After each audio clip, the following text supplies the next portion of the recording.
Ce problème-là, d'accord, est la base de beaucoup de moisissures et dans beaucoup de personnes sur cette planète. Et je pense qu'à un moment, il faut quand même qu'on s'asseye et qu'on se mette d'accord sur le fait que la recherche de validation, c'est quand même un vieux bail.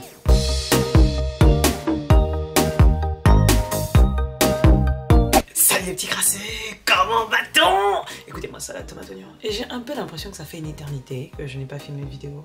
Parce qu'en vrai, c'est la vérité, ça fait très longtemps que je ne me suis pas assise pour vous filmer une petite vidéo en mode salade tomate oignon. Donc, laissez-moi reprendre mes marques et soyez gentils. Ok. Parce que vous savez, quand ça fait longtemps que je n'ai pas fait de vidéo, j'ai tendance à me laisser emporter dans ma folie, d'accord? Donc, soyez gentils. Même si cette vidéo est un peu point d'interrogation, soyez sympa, ok? Merci beaucoup. Aujourd'hui, on va faire un petit chit-chat parce que ça fait longtemps que je n'ai pas fait d'épisode chit-chat où on aborde un sujet particulier de la vie. Et puis bon, j'ai envie de dire, c'est des vidéos que j'apprécie, d'accord? Et j'aime bien échanger avec vous dans les commentaires. Donc, n'hésitez pas à me donner votre point de vue sur ce sujet dans les commentaires. Et aujourd'hui, on va aborder un sujet salade tomate oignon. Pas salade tomate oignon dans le bon sens cette fois-ci. Salade tomate oignon dans le sens où c'est un sujet sérieux. Il s'agit bien évidemment de la recherche de validation. Oui, on va là-bas, on va gratter les couches de tâches non identifiées. On va aller gratter là où ça fait mal. Oui.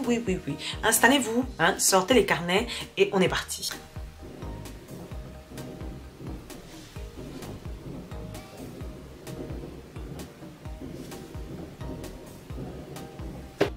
Quel projet?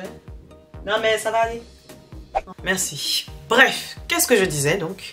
Donc, le besoin de validation. Et en fait, je me rends compte de à quel point cette foutaise gâche la vie. C'est-à-dire, gâche la vie des gens. C'est-à-dire que il s'agit quand même de quelque chose, d'accord, qui s'installe en vous à un moment, d'accord, et qui plombe totalement tous les axes de votre vie. En fait, tous les axes de votre vie.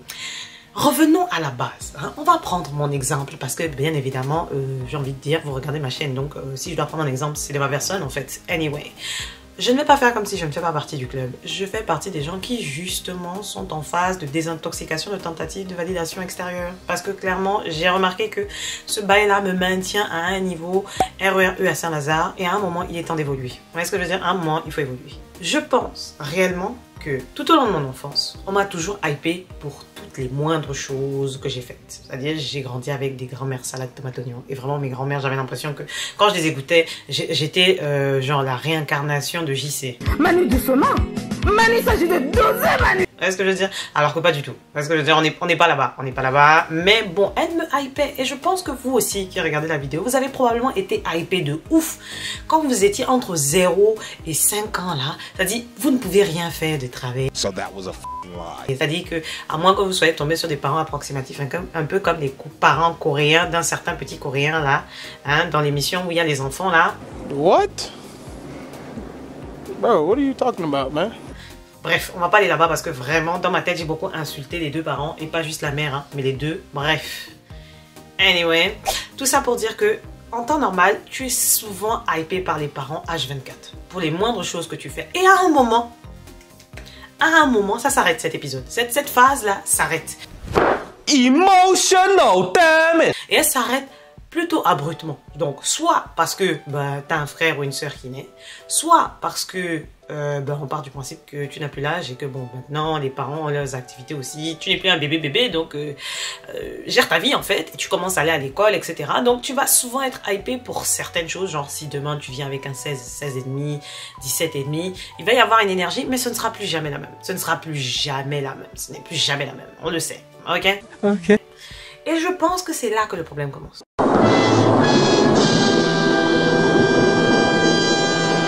Parce que du coup, inconsciemment, tu te mets à courir après ce même niveau de validation que tu avais quand tu étais petit.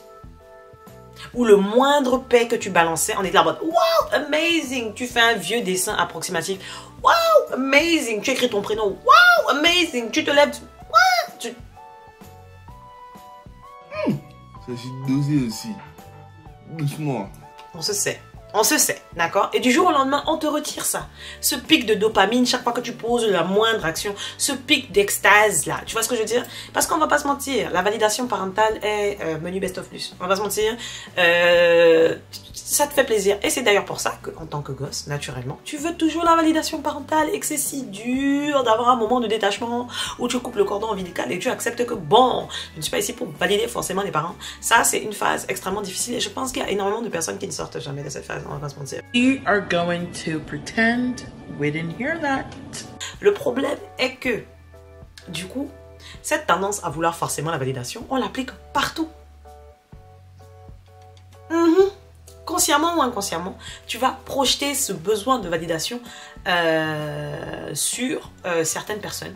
Après, tu as certaines personnes qui ont quand même une personnalité suffisamment forte pour être en mode la validation des autres, fuck it, tu vois ce que je veux dire? mais pour ça, il faut qu'il ait eu dès le départ un écosystème stable. Ce qui est un luxe. Ce qui est un luxe, mesdames et messieurs. Merci beaucoup. Voilà, vous pouvez applaudir dans le fond. Voilà, merci. Nous sommes sur un luxe. Merci. Sac Louis Vuitton à côté est moins cher. Et moins rare. Anyway, tout ça pour dire que du coup, on finit par arriver dans cette phase-là où tu recherches donc la validation. Mais pourquoi? Parce que aussi, il y a des choses qui se préinstallent en toi, dans le vécu, qui font que tu vas peut-être te dire que tu n'es pas assez. À un moment ou à un autre, tu commences à penser que tu n'es pas assez. Ça peut venir de différents facteurs. Je ne dis pas forcément que c'est parental. Je dis juste que les parents mettent déjà en place ce besoin de validation, d'accord?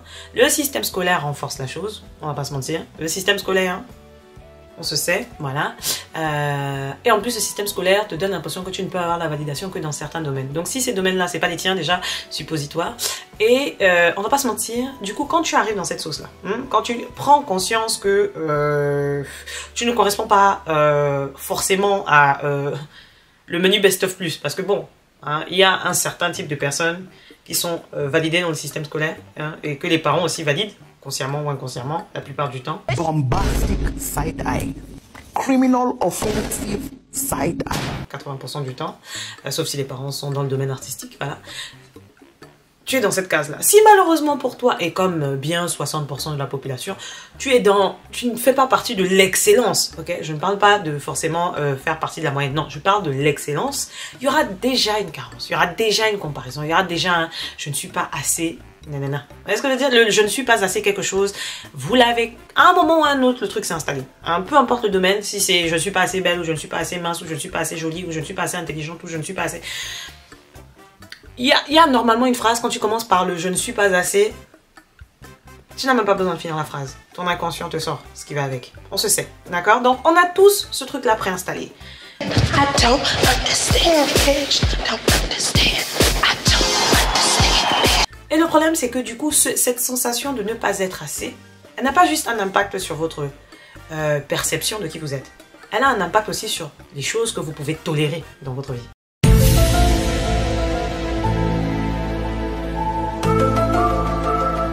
Parce que si tu n'as pas une perception de toi ouf, où tu ne te vois pas mériter le meilleur, parce que c'est ça, ça entame en fait la perception que tu as de toi-même, d'accord?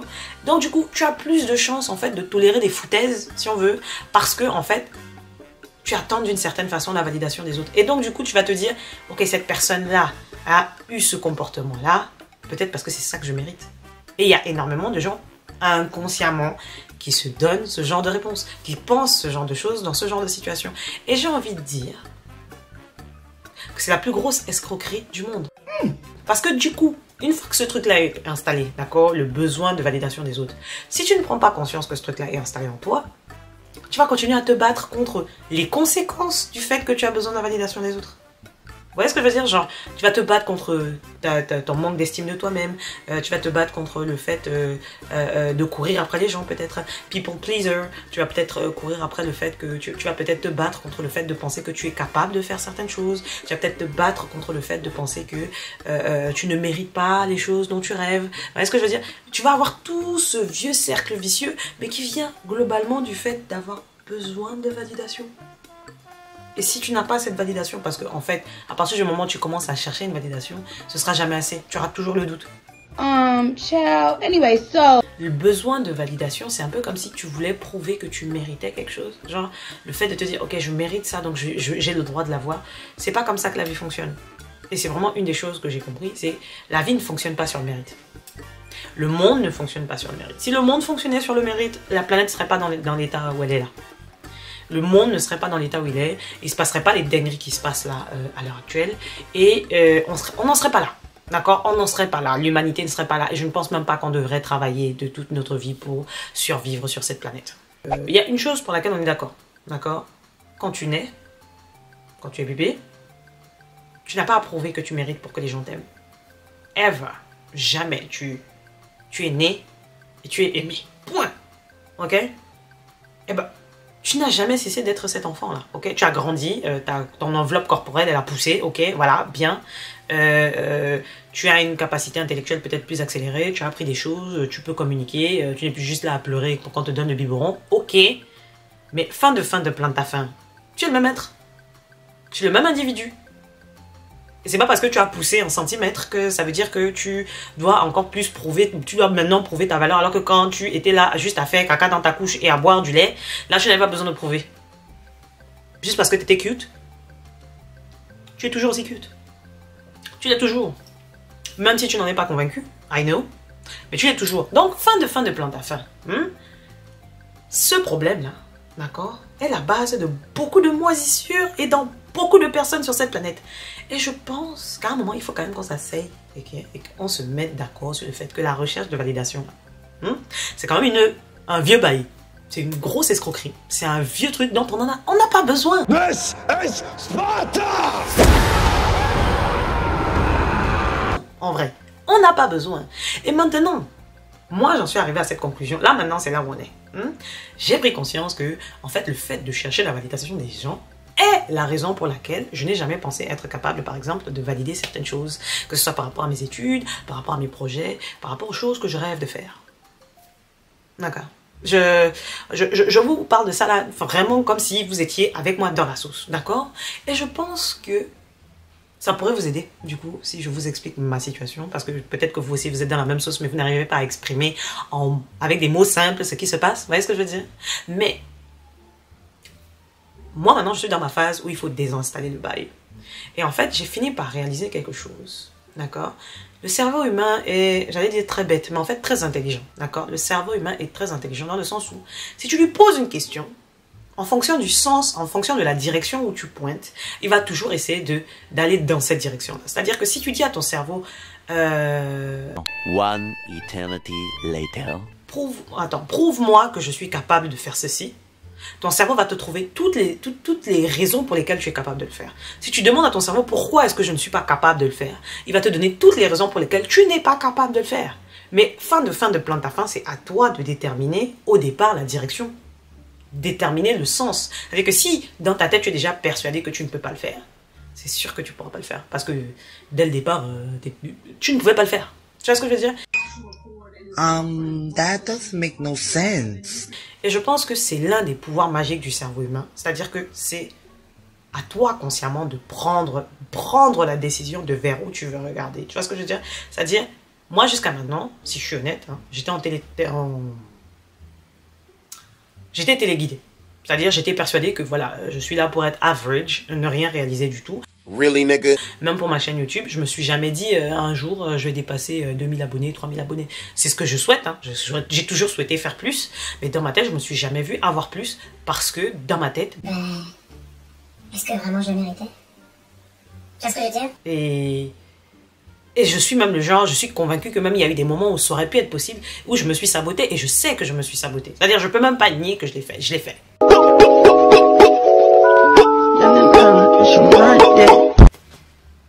Voilà. Donc du coup maintenant je suis en train de faire les choses différemment. C'est-à-dire que mon boulot à moi maintenant, c'est de me prouver par A plus B que c'est possible. C'est-à-dire, peu importe les choses que j'ai envie de faire, je veux me prouver que c'est possible. Et en fait, je me base sur mes anciennes expériences passées où je ne me suis pas allée avec des a priori, où je ne me suis pas dit je ne peux pas le faire, où je ne me suis pas dit c'est impossible, et où je sais que beaucoup de personnes ne s'en seraient pas sorties comme moi je m'en suis sortie. Par exemple, mon voyage en Australie. J'ai envie de dire, j'étais en Australie pendant la période de pandémie. J'ai fait la quarantaine en Australie. J'étais seule. pendant une bonne partie du voyage, parce que malheureusement, mes potes ont dû rentrer quand les histoires de Coco Vivi ont commencé. Mais j'ai réussi à rester, comme prévu, 1 an en Australie. J'ai fait 1 an en Australie. Et j'ai été capable de payer mon loyer en France, mon loyer en Australie. Et je ne dois pas 1 euro à qui que ce soit. No matter what people perceive of me, I always shine through at the end of the day. Pendant une période de pandémie où il n'y avait plus rien d'ouvert. Genre, et là je me demande si vraiment, chaque fois que j'ai envie de me dire ça, je peux pas le faire, je me demande est-ce que c'est plus ou moins difficile qu'une année en Australie, en pleine pandémie, avec toutes les discriminations que j'ai vécues, bien évidemment. La réponse est non. Et quand la réponse est non, du coup, tu peux plus te dire que tu ne peux pas le faire parce que techniquement, tu sais que tu peux le faire.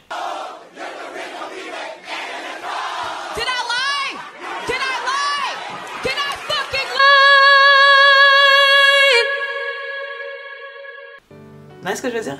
Et je pense que cette vidéo, le but, c'est vraiment que vous preniez conscience que très souvent, les choses que vous pensez que vous ne pouvez pas faire, vous pouvez les faire. Il ne faut pas laisser en fait son passé, les choses que vous avez faites par le passé, déterminer si oui ou non vous pouvez faire les choses dans le futur. Si vous réfléchissez comme ça, vous n'allez jamais sortir de votre zone de confort. Et c'est ça le but de la vie. Le but de la vie, c'est de vivre. Et pour vivre, il faut sortir de sa zone de confort. Do me a favor, please. Get out of here. Get out of here, man. Shit, I'm saying. C'est ça, vivre. Vivre, c'est de faire des choses, c'est de créer des choses, imaginer des choses, sortir de ta zone de confort, faire des choses. Pas juste rester enfermé dans ton truc en te disant ok, ça je peux pas faire, ça je peux pas faire, ça je peux pas faire, donc je vais me contenter de faire ce que je sais déjà faire et je vais répéter ça jusqu'à la fin de ma vie. Et après, à 60 ans, tu as des regrets. Donc s'il te plaît, bébou, ma petite pomme de terre farcie au lardon, on se ressaisit. On se ressaisit, d'accord? Et on ne laisse pas le besoin de validation, l'absence de confiance et le fait que la vie t'a massé t'empêcher de faire les choses dont tu rêves. D'accord? Ok. Je te fais confiance, ok? Anyway, j'attends de voir ce que toi, tu as envie de faire. Quelles sont les choses que tu rêverais de faire mais que tu n'oses pas faire parce que tu penses que tu n'en es pas capable ou parce que tu as des doutes. Parce que les doutes aussi, c'est justifié. Tu as le droit de douter, je comprends, ok? Mets-le-moi en commentaire. Moi, le truc sur lequel je doutais jusqu'à maintenant, c'était d'être capable de créer Crass Entertainment. Donc, créer une boîte d'entertainment. Et bien sûr, de dépasser les 10 000 abonnés sur YouTube. Voilà, mais bon, on travaille dessus maintenant. On va percer là-dedans, on va percer dans tout ce qu'on veut, hein. Bref, parce qu'il est temps de changer les lieux ici, là. 2024 est en approche, il est temps de se ressaisir. Anyway, je vous fais des bisous sur le front, que la crasse vous accompagne. Et on est ensemble dans le lien capillaire. Love you!